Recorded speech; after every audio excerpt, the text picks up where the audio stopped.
somewhere between the third arm of the Andromeda Galaxy and a particularly unremarkable asteroid belt. The Galactic Academic Exchange Program had built itself a reputation. Not a good reputation, mind you, but definitely a reputation. For 3 centuries, the program had been shuffling students between planets like a cosmic shell game. According to YouTube analytics, 98% of viewers are not subscribed. That's a huge number.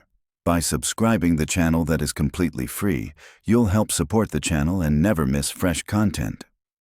Supposedly to foster understanding between species.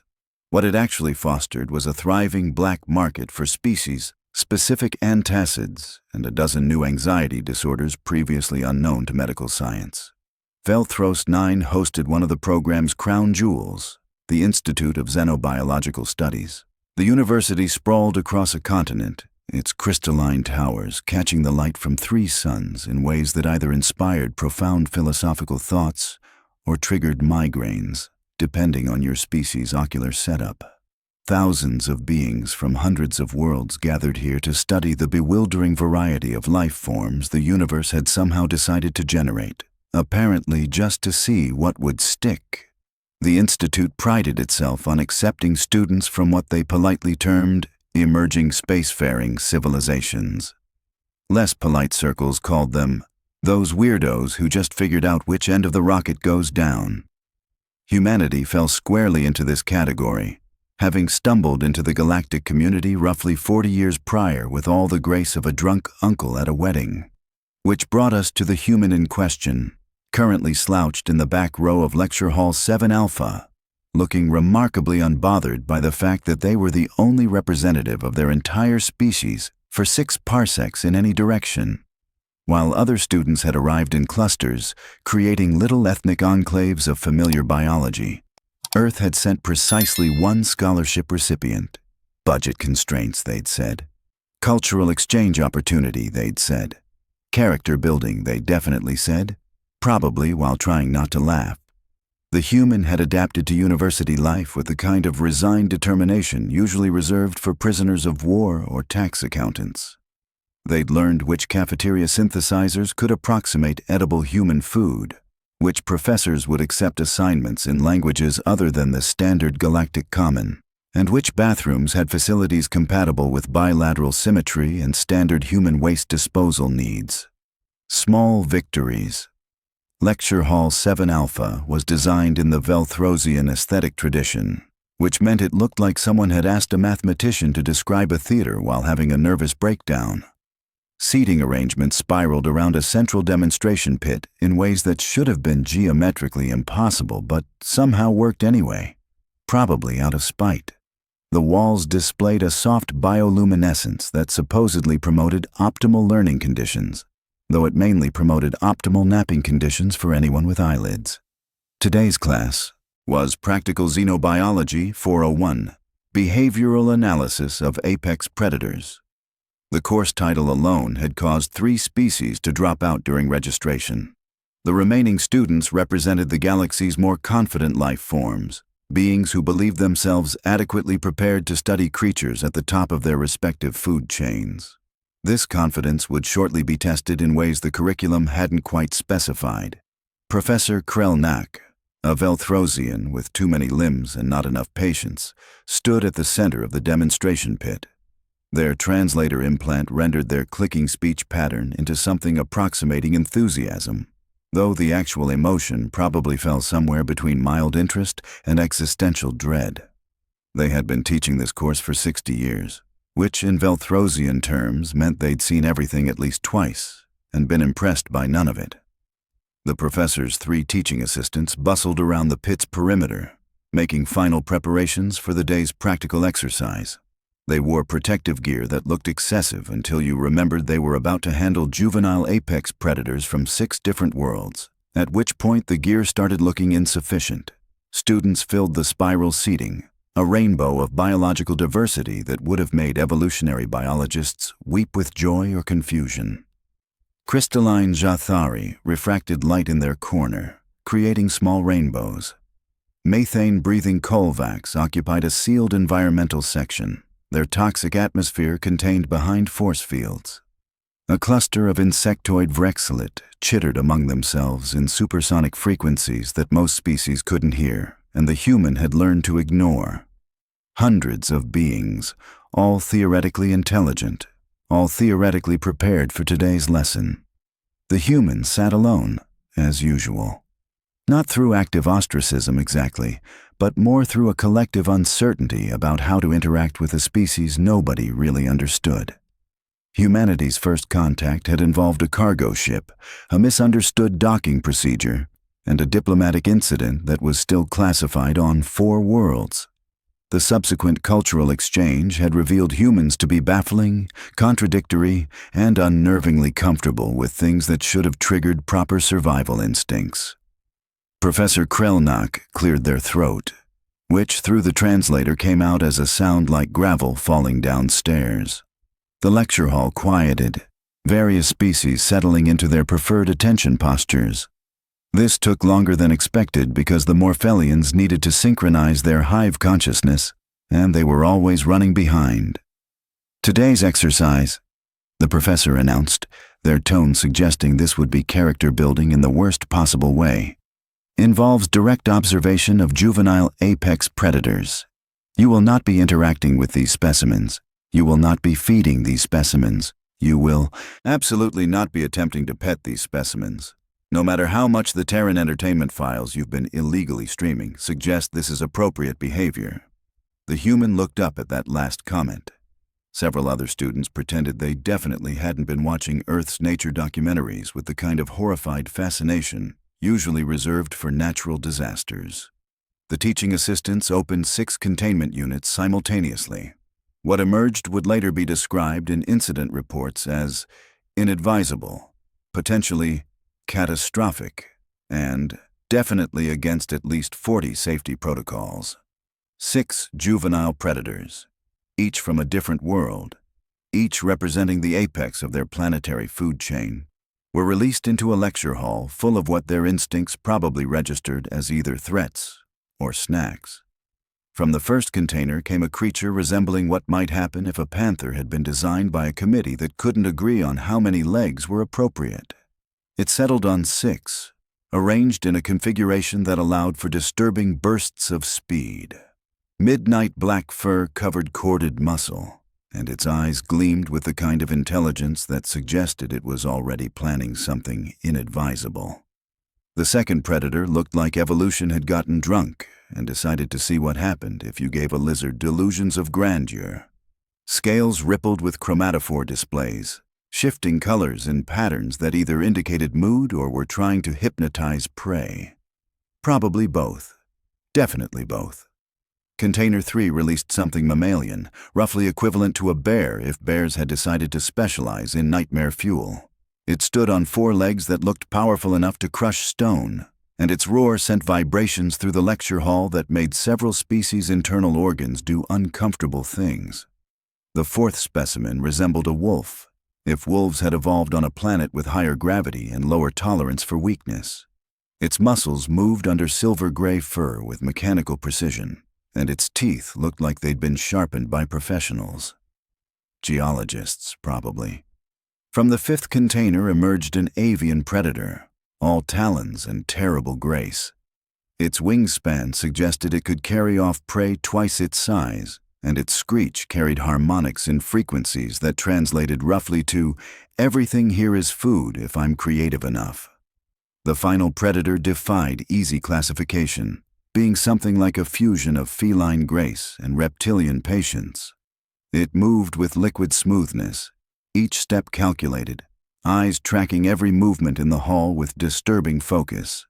These were juveniles, the professor had emphasized, adolescents, basically children by predator standards. This fact provided exactly 0 comfort to the lecture hall full of students who were suddenly reconsidering their academic choices. The predators sat in the demonstration pit for exactly 3 seconds, surveying the space with the kind of professional assessment that suggested they were deciding which escape route offered the best tactical advantage. Then, simultaneously, as if they'd rehearsed this routine specifically to maximize chaos, they moved. The lecture hall erupted into controlled panic. Controlled being a generous term for what was actually happening, which looked more like a carefully choreographed disaster. The Velthrosian students retracted into their shells, a defense mechanism that had served them well for millions of years and would definitely work against creatures who'd evolved to crack open things that retracted into shells. The insectoid Vrexilid took flight, creating a buzzing cloud of confusion near the ceiling. Several aquatic species in environment suits made gurgling sounds that their translators rendered as various synonyms for nope. The predators didn't charge. They didn't attack. They simply began moving through the hall with purposeful intent, weaving between seats and startled students with surprising coordination. 6 apex predators, 6 different evolutionary backgrounds, somehow moving like they'd trained together.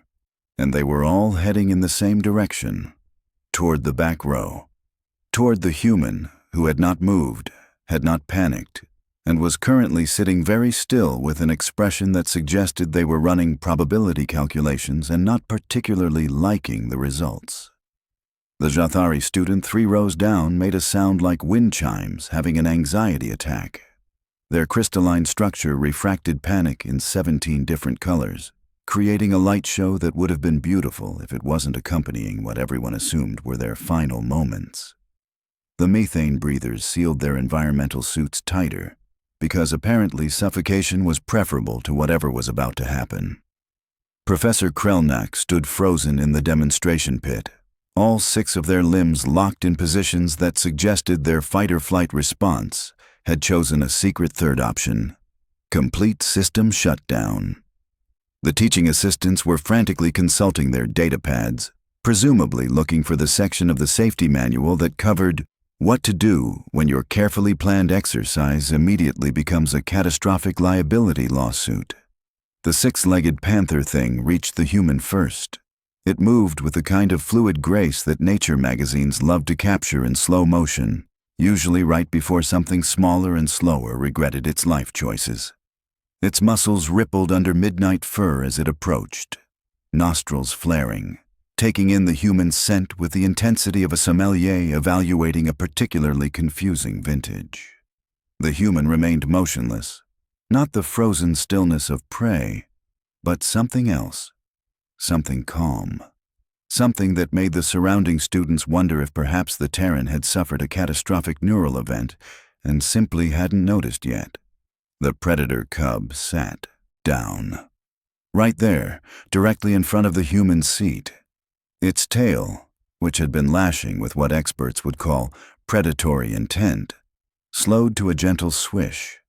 Then it did something that caused several species' breathing apparatuses to malfunction simultaneously. It leaned forward and pressed its massive head against the human's knee. The chromatophore lizard arrived next, scales shifting through a rainbow of colors that probably meant something threatening in its native language, but now just looked confused. It climbed onto the seat beside the human with surprising delicacy for a creature designed to tear flesh, coiled its body twice, and settled in like it had found exactly what it was looking for.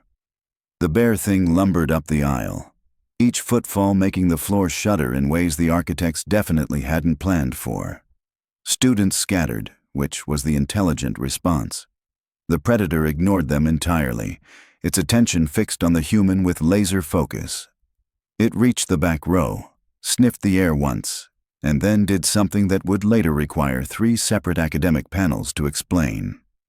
It flopped. Just completely flopped over, rolled onto its back, and wriggled until its massive head rested against the human's foot. 400 pounds of apex predator, displaying its vulnerable stomach to the ceiling, making a sound that the translator struggled with before settling on contented rumbling. The wolf analog padded up next, silver-gray fur catching the bioluminescent light.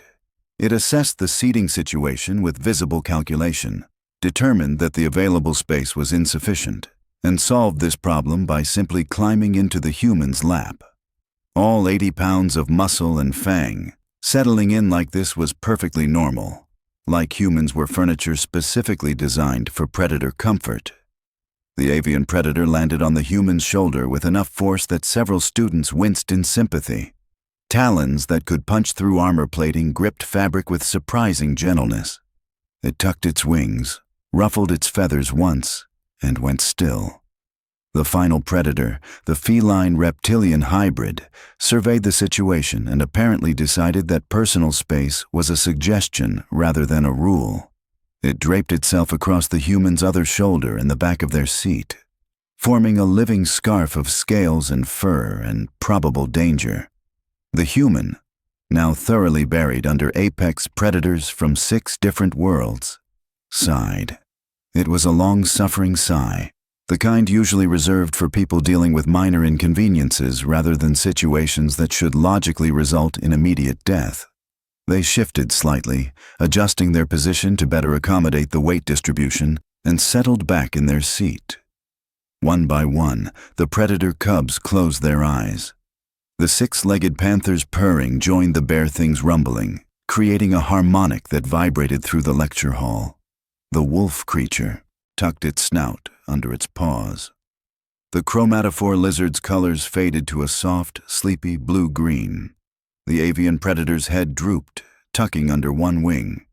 Within 3 minutes, all 6 juvenile apex predators were sound asleep, using the human as their collective bed. The lecture hall had gone so quiet that someone could have heard a pin drop, if pins existed in this particular cultural context, and anyone had the presence of mind to drop one.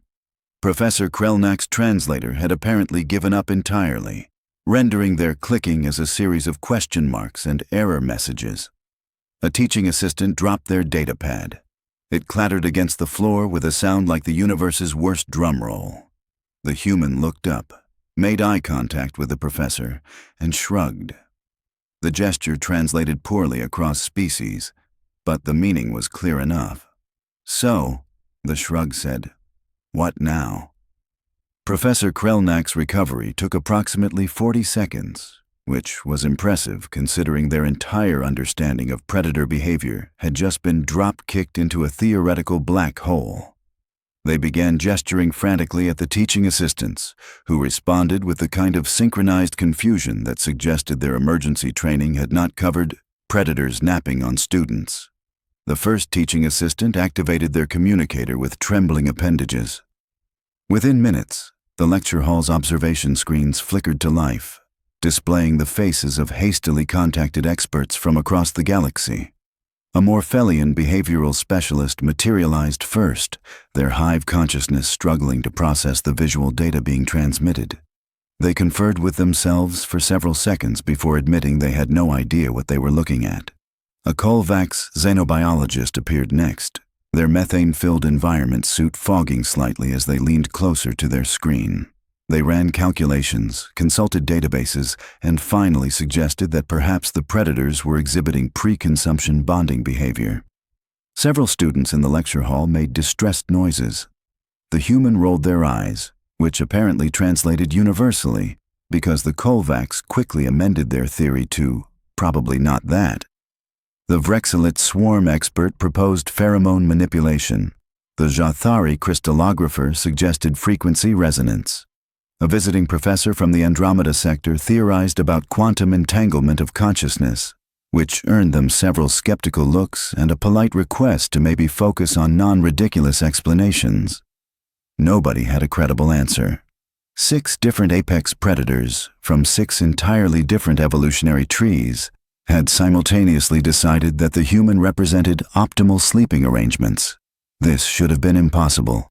It was impossible, according to 17 different established theories of predator behavior that were now being seriously reconsidered. Professor Krelnak approached the back row with the caution of someone defusing a bomb made of teeth and poor decisions. They stopped 3 rows away, which was as close as their survival instincts would permit. The wolf creature's ear twitched, but it didn't wake.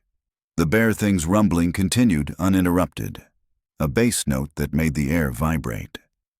"Perhaps," the professor said carefully, their translator rendering the words with unusual precision. "The Terran could explain what is happening here."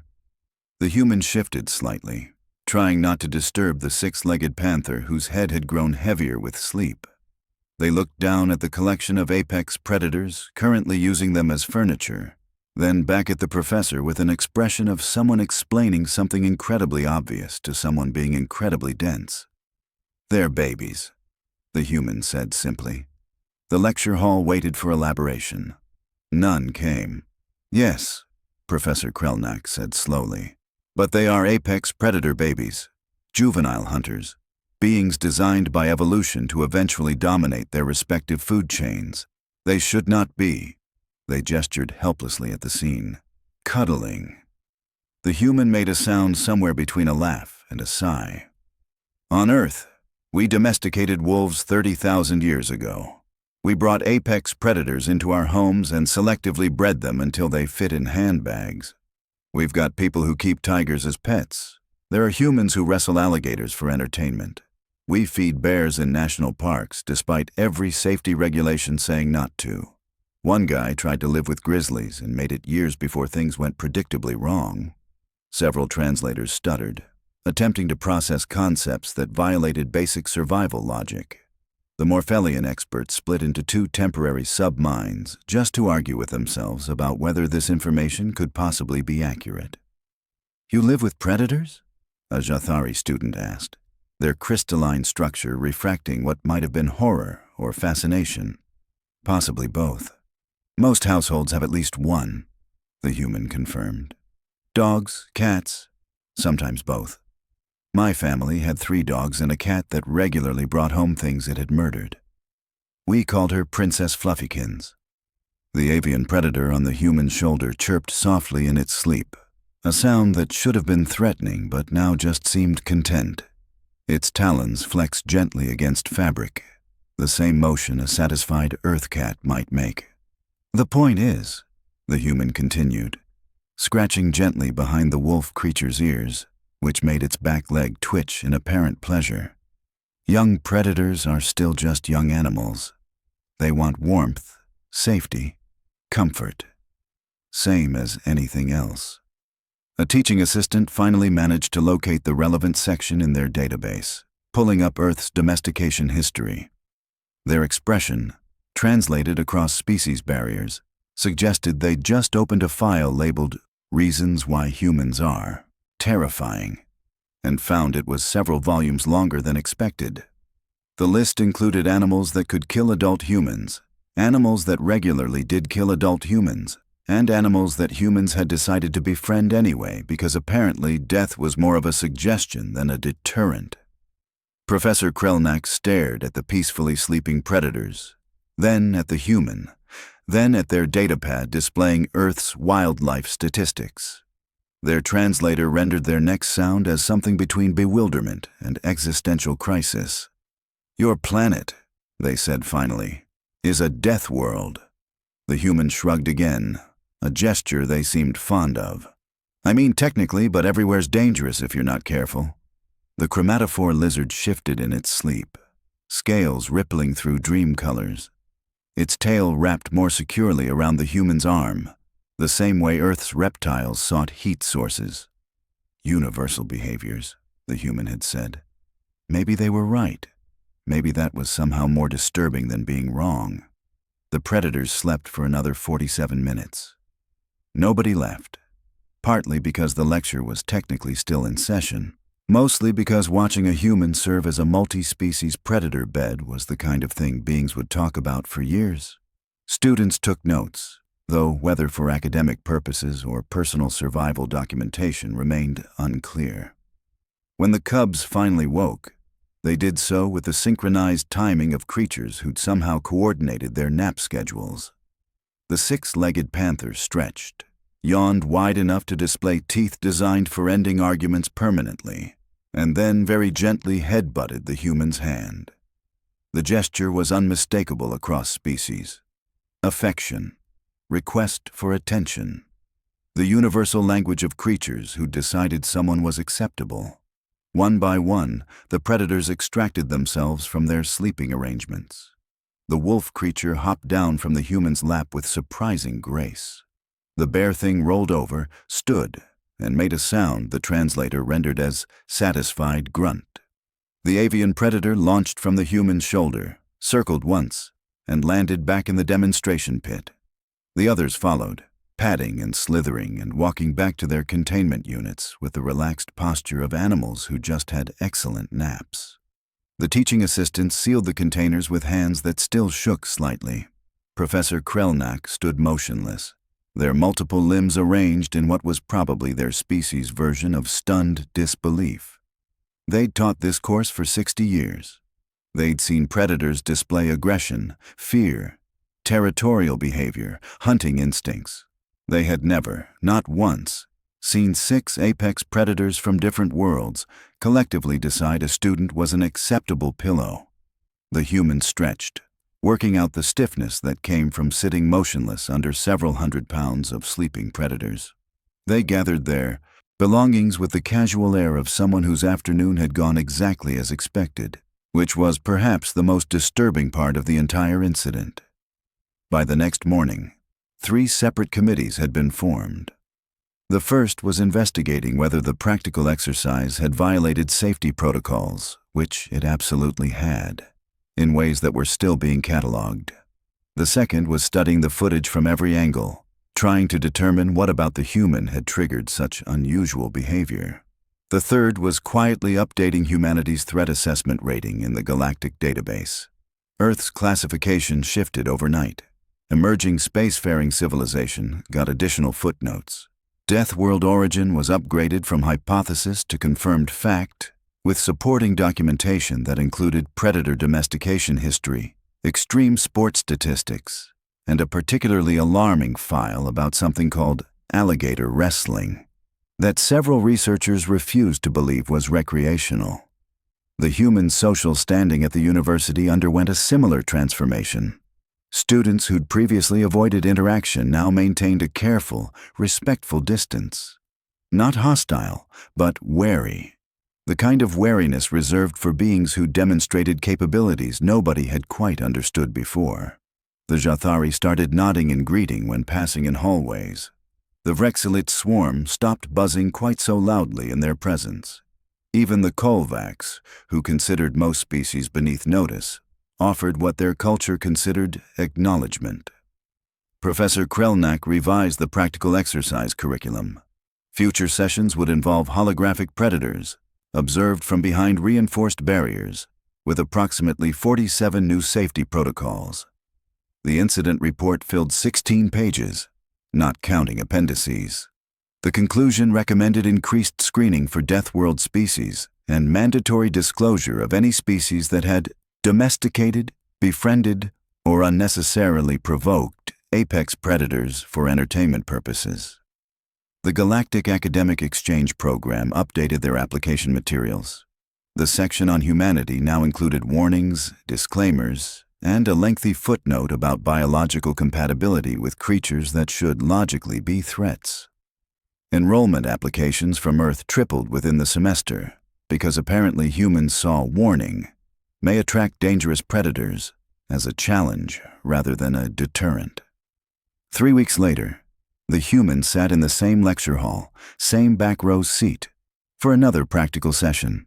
Different predators this time, aquatic species from high-gravity ocean worlds. The professor had specifically chosen creatures with biology so different from terrestrial mammals that surely this time the results would be normal. The aquatic predators were released into their specialized environment tanks. They swam in aggressive patterns, displaying the territorial behavior their species was known for. The students observed from safe distances, taking notes on predation strategies and hunting adaptations. Then, one of the predators, a serpentine thing with too many fins and excellently designed teeth, pressed against the transparent aluminum of its tank, right where the human was standing. The others followed, congregating at that exact spot, their aggressive displays fading into something that looked disturbingly like curiosity. Maybe interest, possibly recognition of something familiar. Professor Krelnak's translator rendered their sigh as a sound like the universe giving up. The human just smiled and placed a hand against the tank wall. On the other side, 6 aquatic apex predators settled down to watch, their body language suggesting they'd found something infinitely more interesting than the prey fish swimming nearby. Somewhere in the Galactic database, humanity's threat assessment gained another footnote. This one simply read, "Approach with caution, possibly contagious." The universe, it seemed, had developed opinions about Earth. Most of those opinions involved a healthy dose of concern and a growing suspicion that humans had somehow missed the memo about which creatures were supposed to be dangerous. The fact that dangerous creatures seemed equally confused about whether humans counted as threats or family only complicated matters. But that was a problem for xenobiologists to solve.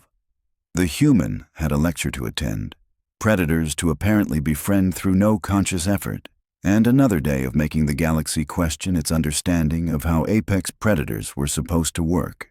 Just another typical afternoon at the Institute of Xenobiological Studies, where the practical exercises had gotten significantly more practical than anyone had planned, and the human continued to demonstrate that Earth's idea of normal was everyone else's idea of inadvisable.